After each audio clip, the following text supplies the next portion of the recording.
Yeah. So It's at this point we organize everything apart from who's actually going to do the introduction. So, Matt, as primary Awesome Friday contributor, go for it. Let's do it. yes. Welcome back to the Awesome Friday podcast. Yay! Yay! Greetings, listener. We live again. I know it has been 5 or actually maybe 7 years since we did one of these things, so please forgive us because we are feeling a little rusty. I'm sorry, I'm going to need to stop you there. Did you say it's been 5 years since we last recorded? I can just tell you, I can just look it up. It's been at least. I trust you. It's been at least 5. But since we are on the introductory train, my name is Matt, and with me, of course, is Simon. Hello. And we are back to talk about movies and TV shows and games a little bit. And games a little bit. And our last podcast episode was 2015 in review, 6 years ago. Wow. And that was a reboot as well. We'd had a little gap before that, hadn't we? So yeah, we were trying to reboot, I think, and then we just didn't do it. It's weird, it's the weirdest thing. It's been 6 years, and it's been 6 years of us going, yeah, we should really do that again. And time sort of passing in a blur, and especially the last year and a half has been especially blurry. And suddenly it's been 6 years. Yes, we were probably the only people who didn't start a podcast during the pandemic. The only ones who stopped. And the stupid thing is, without the listeners, not been the benefit of this, but we've been podcasting ever since. Like every time we talk, we practically record a good couple of hours worth of podcasts. At the end of each conversation, we're like, we should have recorded that. Yeah. So we're actually going to try pressing record first this time. And we've purposefully not talked about stuff so we can keep it fresh. Yeah, so welcome back, everyone, to the totally formal and entirely professional Awesome Friday podcast. This is episode 1 of relaunch attempt number 2. No, I think it's more than that. And hopefully we'll be able to keep it going this time. We have a lot to talk about. Every Sunday, you're going to get a new 30-minute podcast every Sunday. If I say it out there into the universe, then we have to make it happen. That's true. That's true. We are shooting for it to do Awesome Friday on a Sunday, weekly, for the foreseeable future. So, yeah. Excellent. It's a good week to restart because a lot of marvelous things have happened this week, wouldn't you say? oh God. This was a mistake. It was. It's always a mistake. It's always been a mistake. Yeah, so just to catch you up, dear listeners, on the last 6 years, we kept watching stuff, and I kept writing, and Simon writes occasionally. Mm-hmm. And this week, we are going to be talking about Black Widow, which hopefully you have seen, and the Loki series, which hopefully you have also seen. Both are available on Disney Plus, one with premium access, and Black Widow's in theaters if you're able to brave going to a theater wherever you happen to live. Mm-hmm. I think we'll probably start with Black Widow and go straight into Loki after that, and then probably 10-15 minutes of whatever else we want to talk about. Yeah. So I'm curious about Black Widow. If we're starting with Black Widow, we both watched it in the comfort of our own homes. Yes. And Black Widow, like many MCU movies, has a lot of bombast. Like there's a lot going on in the last act, and I wonder how much you lose automatically by not seeing that on a massive screen in a dark room. Because I know I've rewatched many Marvel movies that I had seen in the cinema, especially with the end of Endgame. So the big final act of Endgame, that really last 90 minutes of Endgame. Yeah, it transforms. On the big screen, it's really good, I think, but on the small screen, it's kind of less good. Like, do you know what I'm getting at? I mean, yeah, there's certainly the cinematic experience to be considered. I think I'm a lot more forgiving of that just because I watch a lot more stuff than you, basically. Yeah, that's true.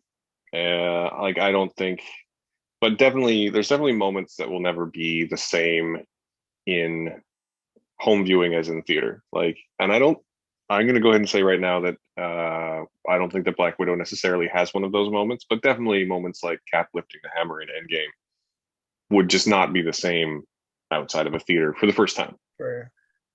But I don't think Black Widow necessarily has a moment on par with that, or even a moment on par with, like, you know, the Avengers first assembling in the first movie. Yeah.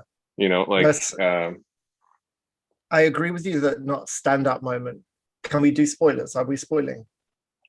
maybe we should talk about our general impressions first. Okay.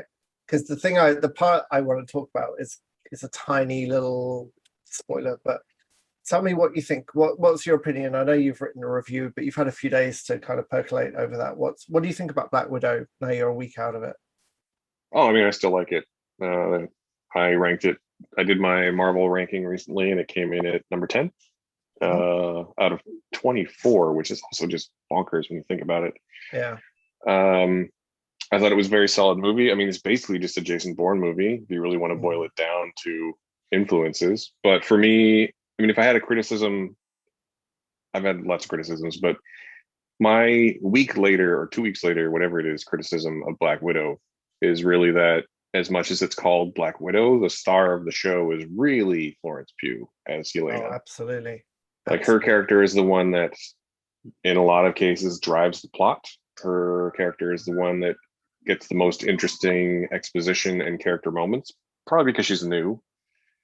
And I think David Harbour also does a great job stealing most of the scenes that he's in because he's just funny. I think that the movie is really good, though. I think that the themes pay off really well in the climax. And yes, there's there's a bit of CGI mess like there is in all of these movies with DC, Marvel, anything else. But for me, it's gotten to a point where it really is about, do the themes pay off or not? Because I can forgive all the CGI in the world if the themes work. And I think they do in this one. So that's my general impression of Black Widow. I agree with a lot of what you're saying. It didn't quite work as well for me as we've already kind of talked about earlier this week. Like, there's parts of that movie that I thought were fantastic, and again, many of the most successful scenes were around Florence Pugh and the whole family unit. When there's a moment where they all kind of come together for the first time after a long time, and it's written and shot and directed really, really, really well. You've got that contrast of Black Widow trying to be an Avenger and be like, okay, this is what's going to happen, and no one's listening to her. Everyone's having like conversations about food and this, that, and the other, and it's done really, really well. Like, the character interaction stuff is great. I think the whole thing is really well cast. I think the central four were really, really well cast. Less about Ray Winston and his Cockney Russian accent, but the family unit was really well cast.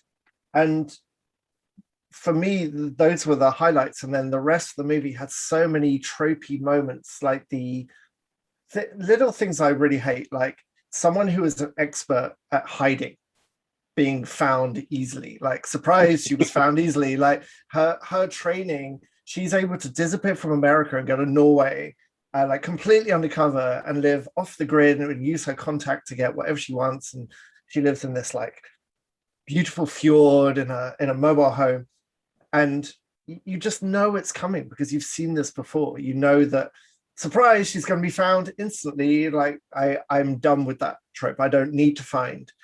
I don't need to see any more like super spies being found instantly. It just completely breaks it for me. And then the other part of the movie I didn't really like is kind of a sandwich of that. It's the last 30 minutes. What they really went for a big, crazy, almost sci-fi set piece showdown. And maybe we'll talk about it in more detail later when we're spoiling. But I would have loved if the last 30 minutes had been a bit more grounded, because they've done such a great job grounding the character and giving her a bit of reality. And the last big set piece was just kind of, it wasn't fun crazy. It was just stupid crazy, and it diluted the really good stuff. I think it was never going to happen with a Marvel movie, but if they had dialed it down a bit and made it much more like a female James Bond, and I mean like a Daniel Craig James Bond, not a Pierce Brosnan Invisible Car James Bond, like, so not Moonraker, but like something a little less Moonrakery. Because we actually got Moonraker pretty much, didn't we? But I think there was so much potential, and now I don't think it's a spoiler to say you're not going to see another Black Widow movie. I think it was a bit of a lost opportunity. Well, I mean, you are going to see another Black Widow movie. It's just going to be starring Florence Pugh. Oh yeah. I mean, which I'm totally down for, because she's amazing. I mean, she's an amazing actress anyway. But she's got some beautiful subtleties in this, and some, she's got an amazing face, this wonderful downward mouth that she really, really uses well. And when she wants to show emotion, she does it really subtly. I think she's amazing. Yeah, she's a fantastic actress. I really like her, and I look forward to years of basically her and Saoirse Ronan and basically just trading off winning Best Actress. Do you think in the Marvel movies going forward that she's just going to slot into this Black Widow role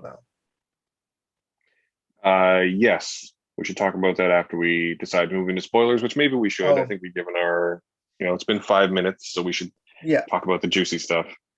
So to answer your question, yes, if you stuck around for the post-credit scene, you would have seen her speaking with Julia Louis-Dreyfus, who's playing Contessa Valentina. Oh, now I'm going to be embarrassed because I forgot her full name. She is a Marvel character. She is a long-running Marvel character. She is basically the anti-Nick Fury. She also showed up at the end of Falcon and the Winter Soldier, which I know you didn't finish. I don't think you finished. Oh, man. That was a choice I made not to finish that show. Yeah. Right. So she shows up at the end of the Falcon and the Winter Soldier, or as we are now going to call it, Captain America and the Winter Soldier, to recruit John Walker to a new team. And she gives him his comics accurate name, which is U.S. Agent.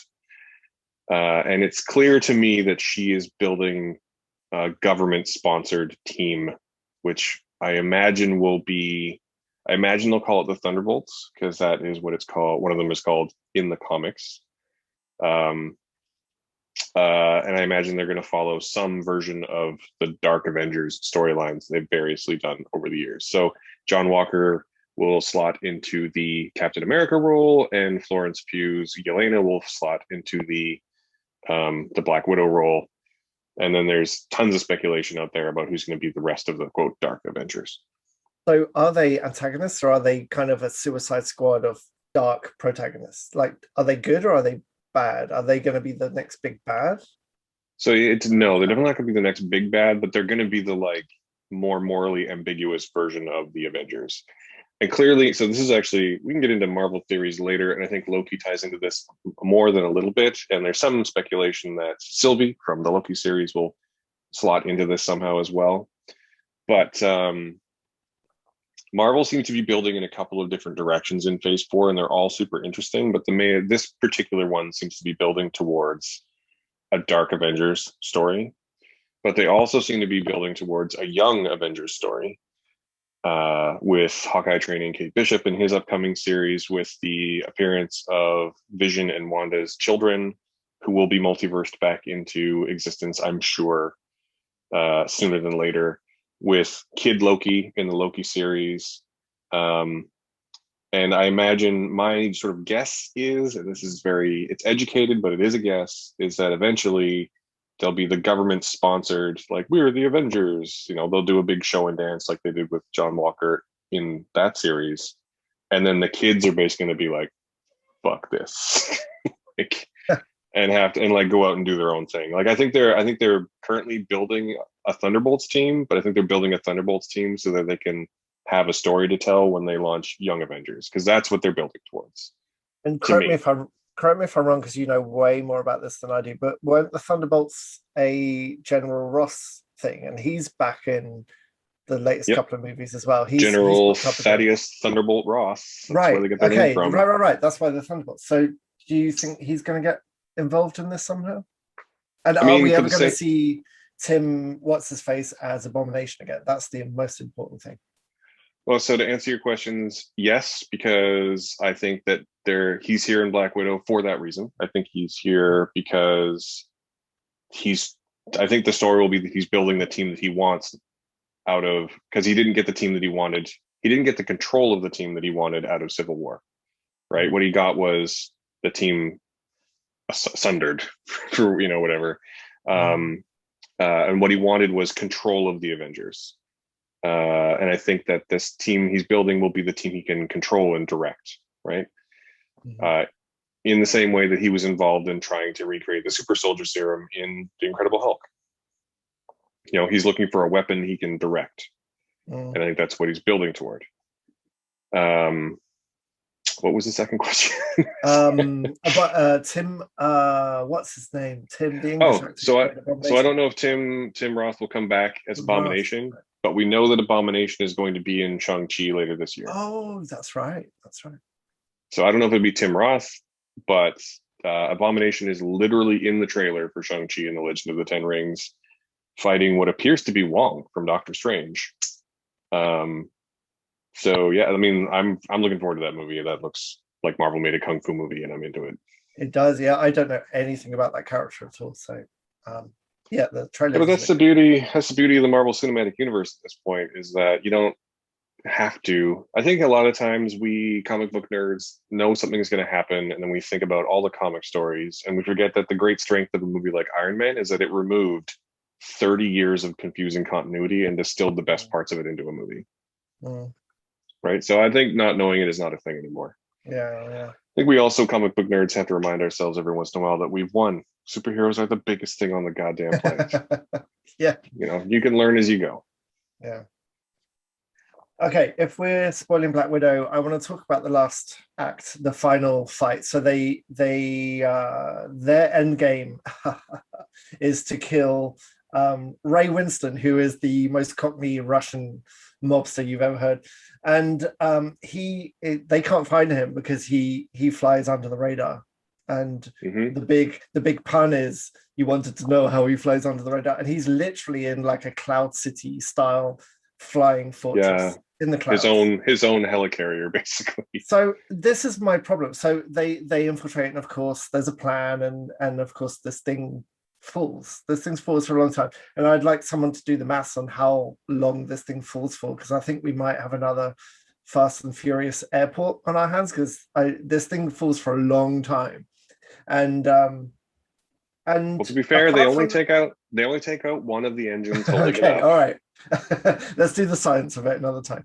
But apart from the fact that I've seen a scene in a Marvel movie where the helicarrier falls, right? I've seen that really, really good scene of the Avengers. So I've seen that before. I don't want to see it again.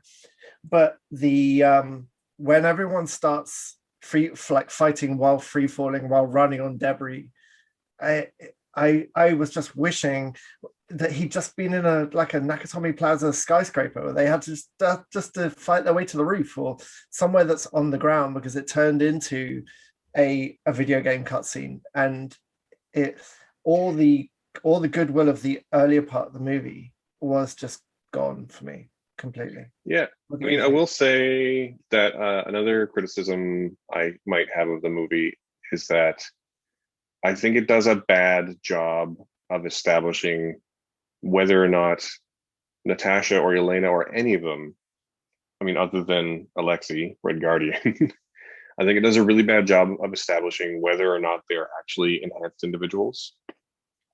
And I think it really should have just done that. I think it should have said that, like, yes, they are psychologically and chemically controlled and physiologically enhanced.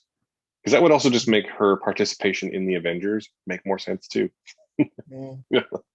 Because she takes a beating very frequently in the movies. She gets beat up all the time, and she just bounces back immediately. And I think just being like, yeah, she's just even tossing it off like, yeah, you were enhanced when you were young.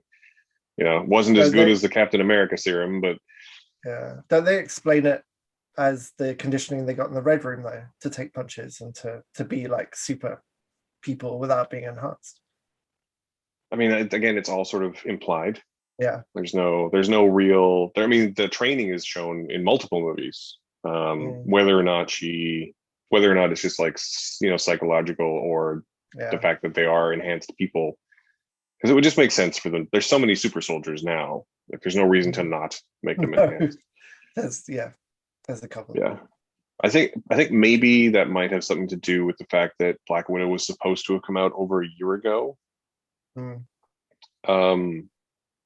And before everything else, like all the 3 Marvel series we've had so far, so WandaVision and Falcon and the Winter Soldier and really? Before WandaVision? Loki, were supposed to have come out after Black Widow. So I think some of the storytelling that they had set up for like, long-term storytelling, I think is a little bit messed up. Not in any kind of deal-breaking way, but I think it's a little bit suboptimal. And I think showing that like super soldier serums are just out there, as they do in Falcon and the Winter Soldier, sort of makes it less clear, makes it more unclear as to why Natasha wouldn't be one. Right? Like, if it had come first, you could be. It's a question you can ask. If Falcon and the Winter Soldier had come after, you'd be like, oh, I wonder why Natasha was never enhanced if the Red Room is so powerful. But since it came first, you're like, wait, they didn't have super soldier serum? You're fucking kidding me, right? Like, the movie shows him being friends with every world leader. It shows him with like an army of thousands of women who are embedded in every nation in the planet, and none of them are enhanced. In the comics, is she enhanced in the comics though, or is she just depends on the comics? Oh, okay, right. Yeah, and honestly, like I don't think it matters. If it made sense for her to be enhanced in the movie, they should have just made her enhanced, and it would have made her, free falling acrobatics make a little more sense. Yeah, stupid. Like it makes sense that Taskmaster, which to be fair, and just to be on the record, I think that the Taskmaster reveal is great. I think that Taskmaster is normally a very boring character, and I think that the reveal tying her into Natasha's past and into Ray Winstone's into Dreykov's sadistic, misogynistic tendencies makes really good sense. So who's Taskmaster in the comics then? Is it a dude? He's just a guy. Yeah. He's just a guy who can mimic people. And it was a Bond girl as well, which is nice. Yeah. And she must be. So Marvel apparently isn't doing long form contracts anymore, but because they don't have to, I guess. But that Olga Kurylenko is going to be coming back as Taskmaster at some point. Like, there's every chance she'll be on that Dark Avengers team too. I really like her, so that would be good. Yeah. Okay. So I guess the question though is like, did you like it? Like, how do you like? I liked it. I really liked it. I had a really good time watching it. So there were parts, like I think I texted you. We watched it in 2 halves, and after the first hour, I texted you saying, "Does it get better?" Because at that point, I really, really liked the beginning scene in Ohio. I thought that was great, and the moment where they all decide to leave, and there's very young Natasha and Yelena being caught up in all this storm of spy and secrecy and being ripped out of their lives and escaping. That's really good. And then we went to that bit I mentioned earlier where she's this invisible super spy who gets instantly discovered, and I didn't like that bit. But when they all come together in the cottage, I thought it was fantastic. And then I didn't like the last act, so maybe I'm going to watch it again before I answer that.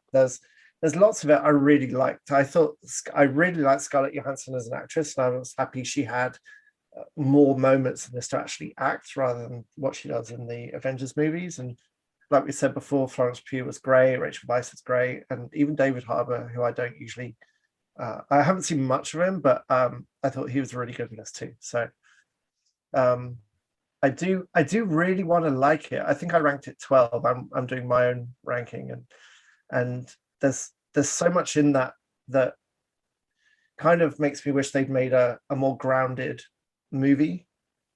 Something more like when I say, okay, I'm going to say grounded and Mission Impossible in the same sentence, so don't laugh. But you know what I mean? Something a bit more feet on the ground. I just hated the Just Cause last act. I love Just Cause, but I don't want to see people free falling for 5 minutes, running on falling debris, and then putting a parachute a meter from the ground and being fine. Like that just breaks it totally for me. You know I mean, what that's fair.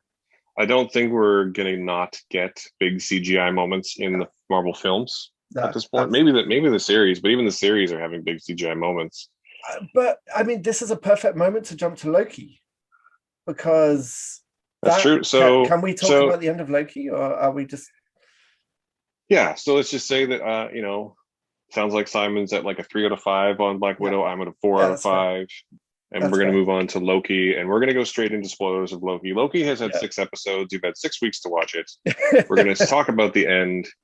Sorry if you don't have Disney Plus. Although if you're in Canada, Disney Plus is a bargain because of the addition of everything on Star. And I'm not being paid by Disney to say that. I just think it's incredibly worthwhile.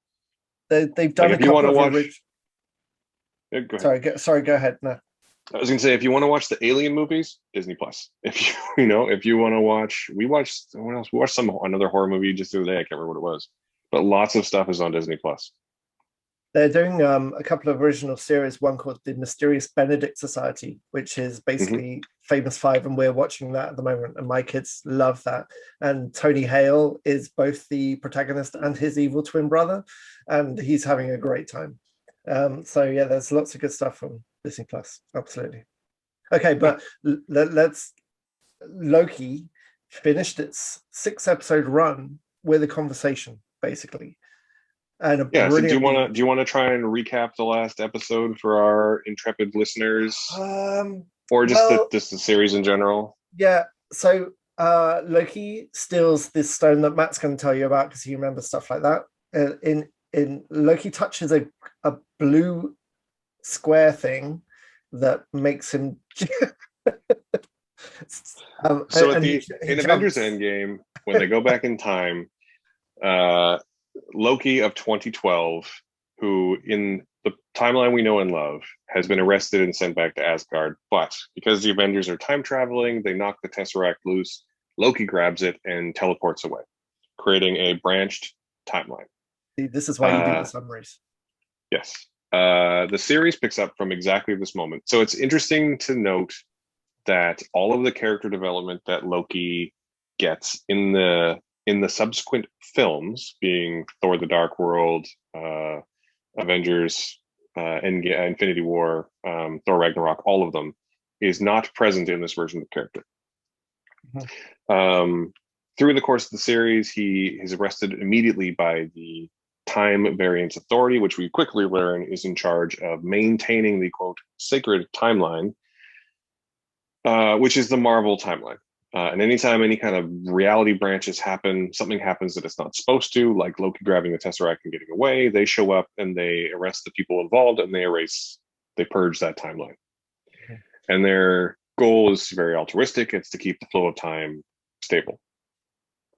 Through the course of the series, we also meet Sylvie, who is a branched variant of Loki, played by a woman named Sophia Di Martino, who is brilliant.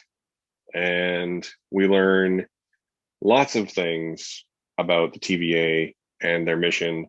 The main thing we learn late in the series is that everyone at the TVA is actually a variant, which casts their whole mission under some suspicion, I suppose we'll say, or at least not as being as altruistic as they believe they are, because they believe they're all created by the timekeepers, who are 3 mysterious cosmic beings who want to maintain the timeline. Turns out that's all bullshit.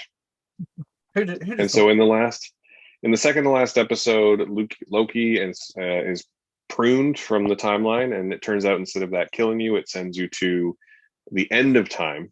And anything they prune or remove from the timeline is sent there. And he meets several versions of himself. And eventually Sylvie joins him there, and they figure out that whoever's behind the Time Variance Authority is going to be there at the end of time. And they figure out a way. I'm not going to go over it all, but they figure out a way to get to him. And the last episode, they walk into his house, and it's Jonathan Majors who playing He Who Remains, which I'll explain later.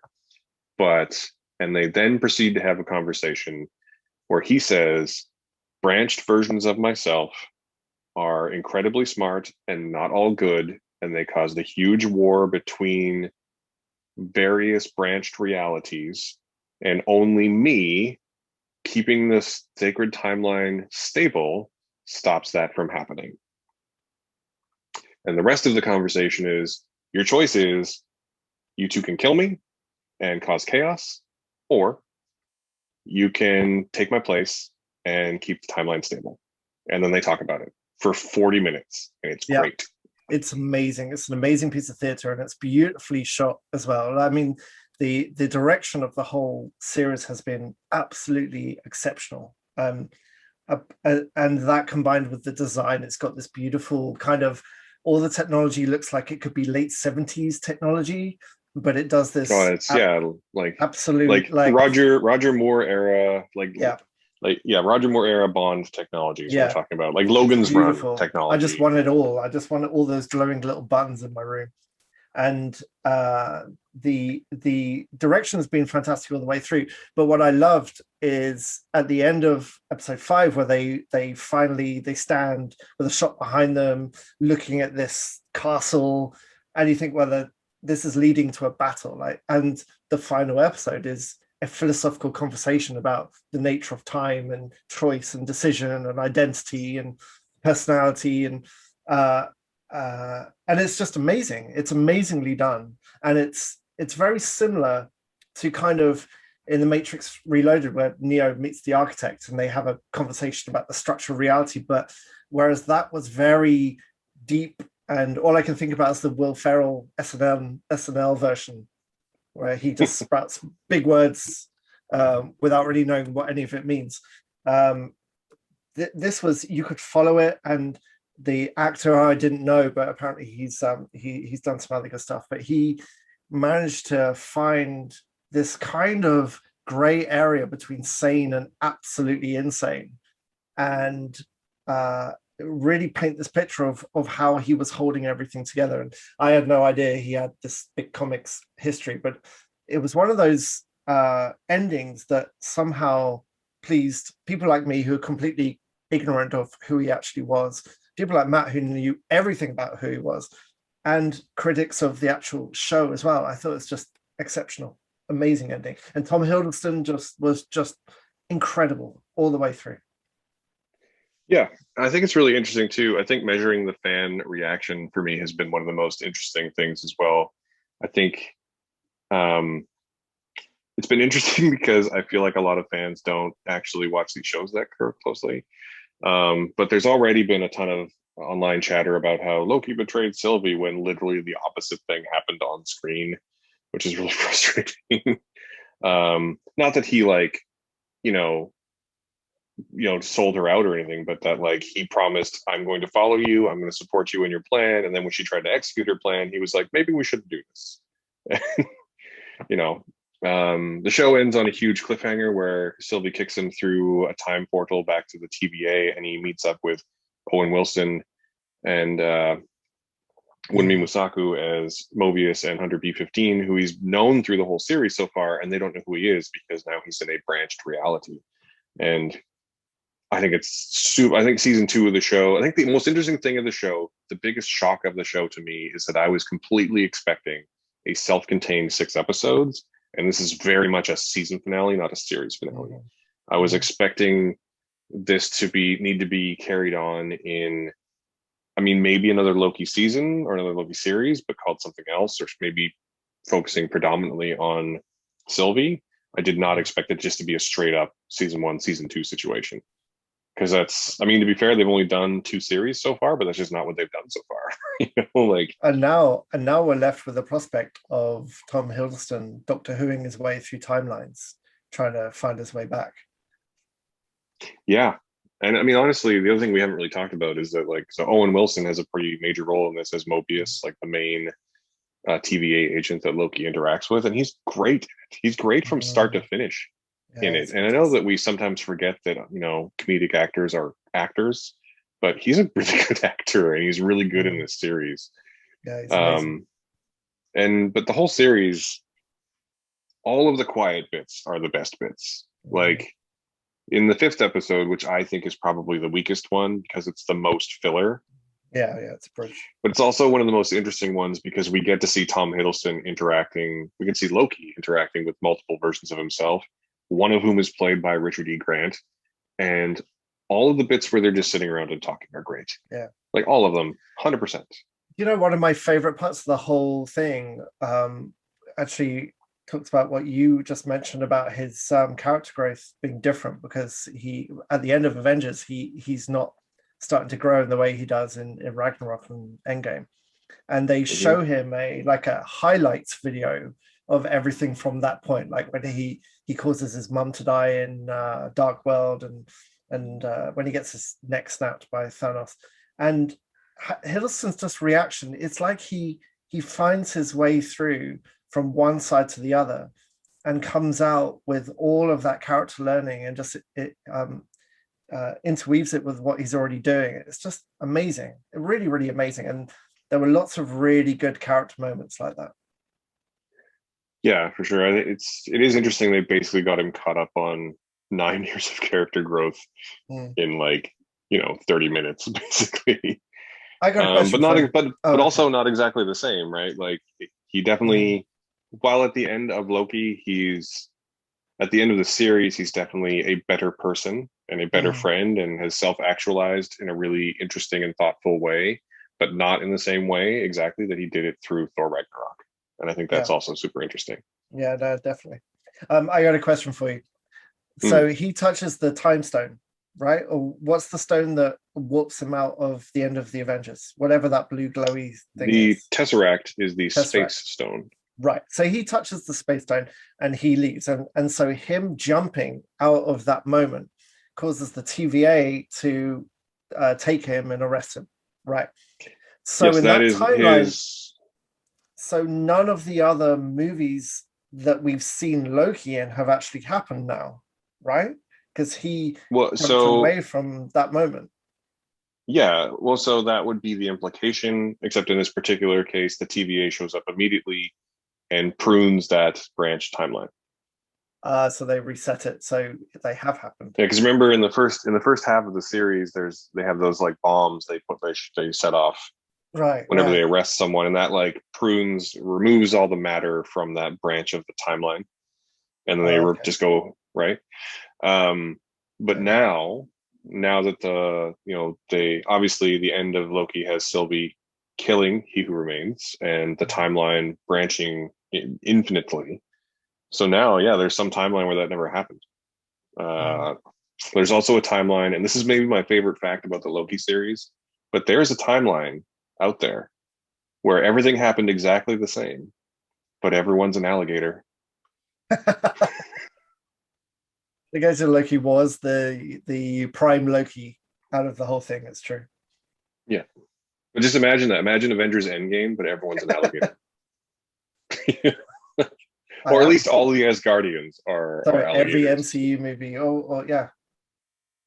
Yeah. That would be better. It would make the first Thor movies much better. I'd love to see Kenneth Branagh directing CGI alligators. Would make me very happy. Yeah. But it was I think overall the Loki series is a huge success. I like the Marvel TV series, I think, better than you do. But I think this is definitely the most. This is definitely the most successful of them. Yeah. Although it's interesting, did you finish watching WandaVision? Yes. So I was wondering if you found any, because you were very surprised at the big philosophical conversation, but I was actually reminded whilst watching it of the big philosophical conversation at the end of WandaVision between Vision and Vision as well, where they fight for a few moments to a standstill, and then they go, "Wait, let's talk this out for a second." Do you know my absolute favorite thing about that is that Paul Bettany joked in an interview that he got to work with an amazing actor that he'd always wanted to work with, and so the whole fucking internet shit reel were like, "Who's he talking about? Who are they bringing back?" And he was talking about himself. He was making a joke about acting with himself, and that's such a Paul Bettany thing to do. Yeah. I really enjoyed that he was actively trolling the audience as well. Yeah. Yeah, that was good. That was good. I won't go over it now, but the execution of WandaVision wasn't something that I thought was good. I thought Loki incorporated it and stuck with its themes in a far more successful way. Mm-hmm. That's fair. But for me, Loki's the best thing that's come out of the MCU. Like it's exactly what I wanted to see. It's weird and it's theatrical and characterful. Yeah, it's great. Although, I like it more than you, but maybe not as much as everyone else. But it has been nominated for. I think it has the most Emmy nominations this year. Like it's WandaVision. WandaVision in particular is like the most nominated, and The Mandalorian as well. Like Disney Plus is owning the Emmys this year. Yeah. Do they own the company that runs the Emmys? Do they own ABC? No, ABC just broadcasts them. Yeah, we could talk about Mandalorian another time, absolutely. But I'm glad people are enjoying it. I'm glad it's got lots of Emmys. Yeah. The one thing about Loki before we finish that I'm really disappointed about is that the director Kate Herron is not returning for season 2, and I'm really, really worried they're going to get someone who just walks away from that style and that slightly slower pace. Yep. I hope they find someone with similarly unique sensibilities, and I hope that they honestly, there's a lot of things that I think happened in Loki that happened probably because she's a bisexual woman. I don't think we would have any of the discussion of Loki's sexuality. I don't think we would have any of the interplay between Loki and Sylvie in the same way. I think we'd have it, but in a worse way, in a more overtly like sexual way. And I think it would be lesser for it. So I hope that they consider all that when they're making their choice for the next director. I do hope they choose one director though. I would say I think one of the strengths of WandaVision was consistent direction throughout. Even though the show was weird as hell. And I think as much as there's some controversy over how they're running their shows, I think running them the same way they run their movie sets can be a strength, at least in terms of as a viewer anyway, even though I have reservations about it as a person who understands how Hollywood works. What do you mean? Expand on that, because I don't know what you're talking about. So most of the time when you're making a TV show, you have an executive producer and a showrunner. And the showrunner is the person who calls all the shots. Marvel, for their TV series, Kevin Feige is the producer, and rather than having a showrunner, they have a lead director and a head writer. So they're shifting the sort of behind the scenes terminology a little bit in a way that many people are objecting to. It's a very inside baseball thing, but the thing to know is that like typically the showrunner is where the buck would stop. And in this case, and the showrunner would do the things, be either the lead director or in most cases the head writer, like the person who's, navigating the show basically. But in this case, it's still Kevin Feige. Now, I think Kevin Feige is a great director. He has great instincts. He's obviously made the MCU. Like he's the driving, for better or for worse, we wouldn't have an MCU without Kevin Feige. There's no way. And he's generally very good at letting the creatives do their thing.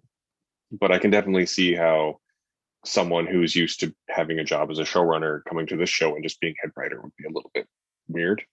And that setting that precedent for the rest of the industry might not be a good thing. Yeah. Okay, interesting. So, but again, that's all very inside baseball. That's not that interesting unless you're interested in that sort of thing like I am. Good. So Loki, good. Yeah. To summarize. I thought about it. So obviously I published my ranking of the Marvel films just the other day. And I'm thinking that sometime, probably towards the end of the year, I'll do it again, but I'll have to include all the series as well, because by the end of the year, we'll have at least 2 more movies and at least 1 more series. 2 more series at least.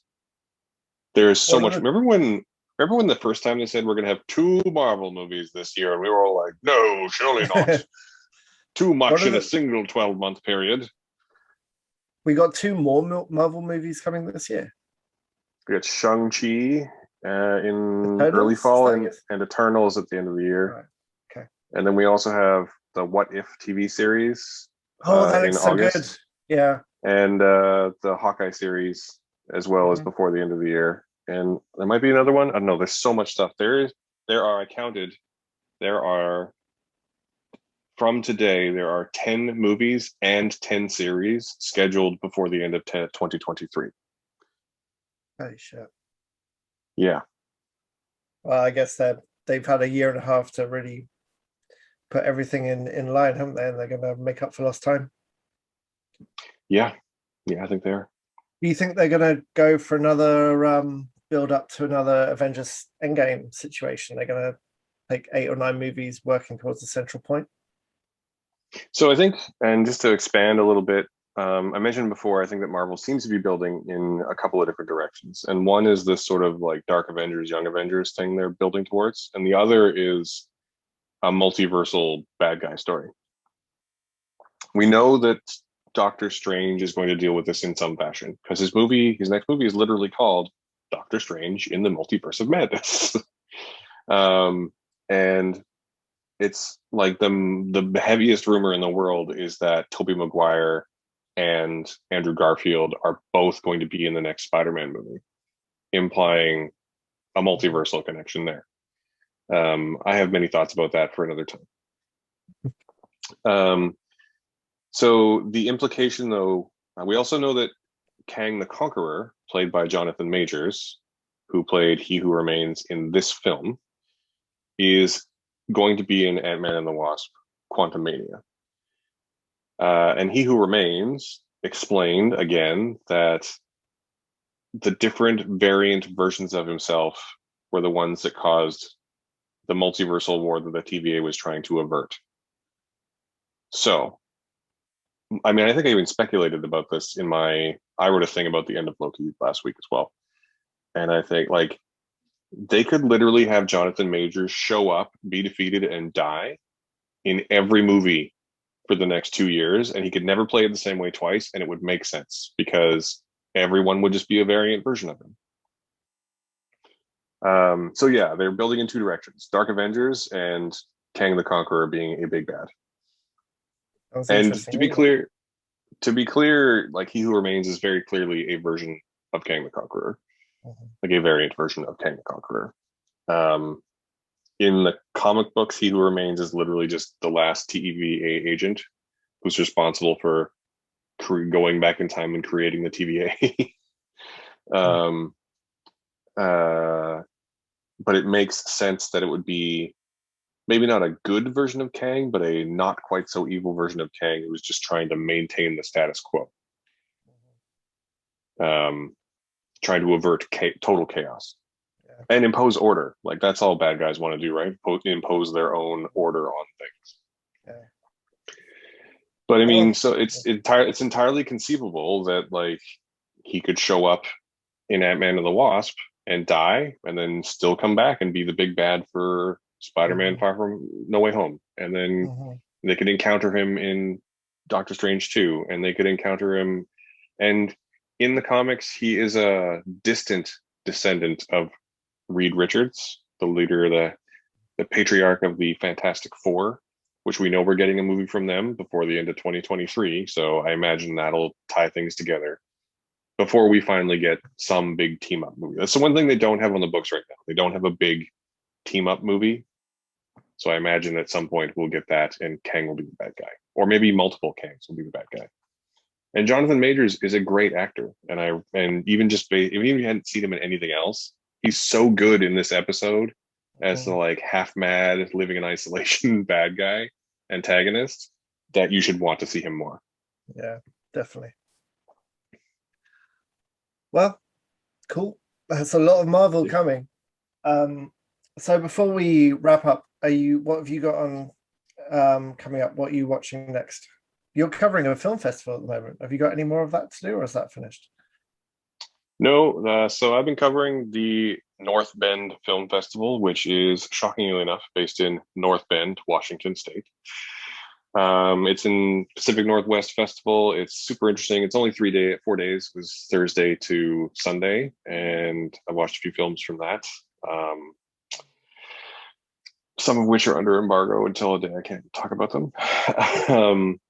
But there's been lots of interesting fare there. I actually don't know what's on the docket for me for the next little while.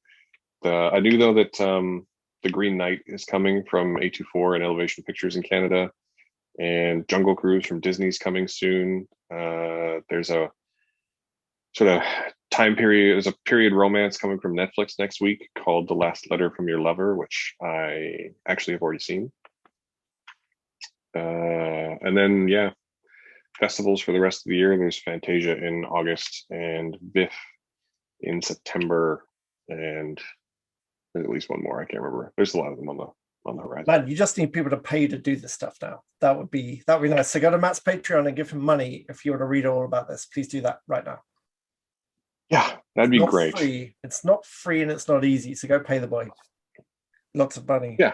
Then we can make one podcast. Be lovely. The more, at this point, it sounds like we're winding down. So I'm going to go ahead and say that we appreciate your time in listening to us ramble about Marvel content. And we'd like to take this moment to ask you for the same things that every podcast asks you for. Hit like, hit subscribe, give us a rating, hit up our Patreon. You can find all the links to everything to do with the site at awesomefriday.ca/Matthew. I just made a little landing page there for Patreon and coffee and PayPal. But honestly, just give us a like, give us a review, give us feedback. We'd love to hear it. And yeah, we will do our best to keep this up on a regular basis again. Yes, that would be good. Yeah. And I'm playing a game called Noita, which is basically Wizards with Shotguns. This is the only thing. I barely play anything anymore. I know I used to be the game person, but I barely play. But this is basically, those sand games where you sprinkle sand and then you sprinkle gunpowder, and then if you light it, it explodes. It's basically the whole world is built from particles that react to each other. Nothing is scripted, and then it sends you in as a wizard with a randomized effect wand, and it's just chaos. And basically, you are your own worst enemy. Fire is very, very bad, and you can get a wand. My second wand I ever got fired out piles of snow that exploded into acid. And once I was on fire. And you have wands and you have potions, and liquid puts out fire, and I had one potion. So I grabbed my potion and poured it over me, and it put the fire out. Unfortunately, it was an acid potion, so I died instantly. 10 out of 10. But it is nothing is scripted, and so every single run is incredible because something stupid happens. And usually it's because everything's on fire. So highly recommended. Noita on PC. That actually does sound shockingly great.